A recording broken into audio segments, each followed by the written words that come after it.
Christmas பக்கத்திலே வர இந்த டைமில் வீட்டிலே ப்ளம் கேக் ரெடி பண்ணலாம். என்னதான் நம்ம கடையிலே ப்ளம் கேக் வாங்கினாலும் வீட்டிலே நம்ம கையாலே பண்ணி குழந்தைங்க கட் பண்ணியாச்சுன்னா அதில் ஒரு சந்தோஷம். அதுவும் பர்ஃபெக்டாக வந்தால் இன்னும் சந்தோஷமாக இருக்கும்.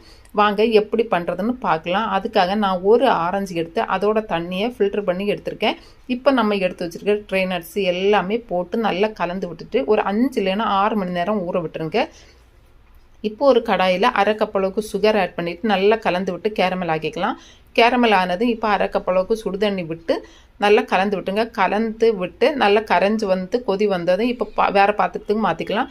இப்போ ஒரு மிக்ஸி ஜாரில் 1/4 கப் அளவுக்கு சுகர், பட்டை, கிராம்பு, ஏலக்காய், கொஞ்சமாக சுக்கு போட்டு பவுடர் பண்ணி எடுத்துக்கலாம். இப்போ எடுத்து வச்சுருக்க நட்ஸு கூட நம்ம 1/2 கப் அளவுக்கு மைதா, 1 டீஸ்பூன் அளவு baking powder, 1/2 teaspoon baking soda போட்டு நல்லா கலந்து விட்டுருங்க. இப்போ நட்ஸு கூட ஏன் நம்ம மாவு கலந்து விட்டுக்கிறோன்னா, இப்போது கேக்கு பண்ணும்போது அடியில் நட்ஸ் எல்லாம் தங்காமல் கேக்கு ஃபுல்லாக மிஸ் ஆகி வர்றதுக்கு தான். இப்போ ஒரு பவுலில் 3 முட்டை, கொஞ்சமாக வெண்ணிலா எசன்ஸ் போட்டு நல்லா கலந்து விட்டுருங்க. இப்போ நம்ம எடுத்து வச்சுருக்கிற பவுடர் சுகரையும் நல்லா சலித்து ஆட் பண்ணிவிட்டு அதையும் நல்லா கலந்து விட்டுக்கலாம்.